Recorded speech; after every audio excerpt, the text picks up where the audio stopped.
Our country is held together by telecommunications. Canada is the first country of cyberspace. If we didn't have it, we wouldn't function as a society.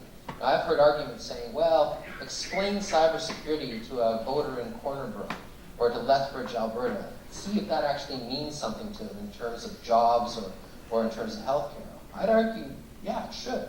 Because those jobs that they're working on are increasingly dependent on cyberspace. They may not be directly working with it. They're not giving out change at the 7-Eleven saying, here's your cyberspace suit.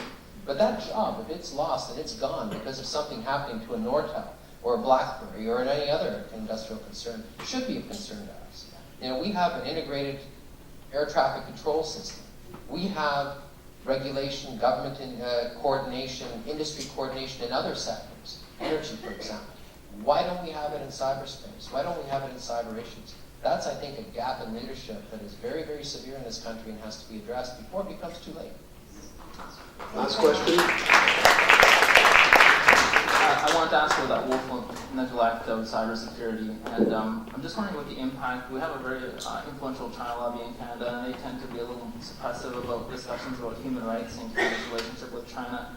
These are some of the same people that are very sensitive about it, like we saw in this documentary about exposing their own vulnerabilities or how they've been attacked. So it's this really, the debate doesn't happen, it doesn't get raised as a political issue. I'm just wondering if you could talk about that dynamic a bit and how you see it playing out, or if you've seen anything specific playing out there that might kind of, So for most of the 1990s and the 2000s, there was intense pressure on just about every Western company to get into China. Huge market, low labor costs. They were joining the WTO. You thought you'd get intellectual property protection. All of these things just point to go to China, go to China. And now what's happening is all of that is unraveling. High labor costs. They've been backpedaling on all the WTO obligations since about 2005, 2006. Further repression of human rights and that sort of thing.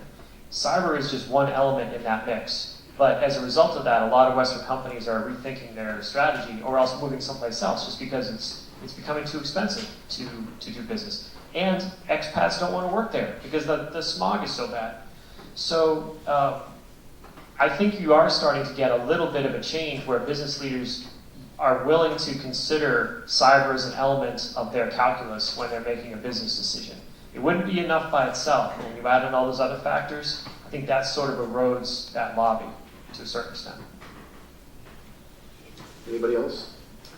Okay, well look, what a great panel. Thank you very much. Thank you.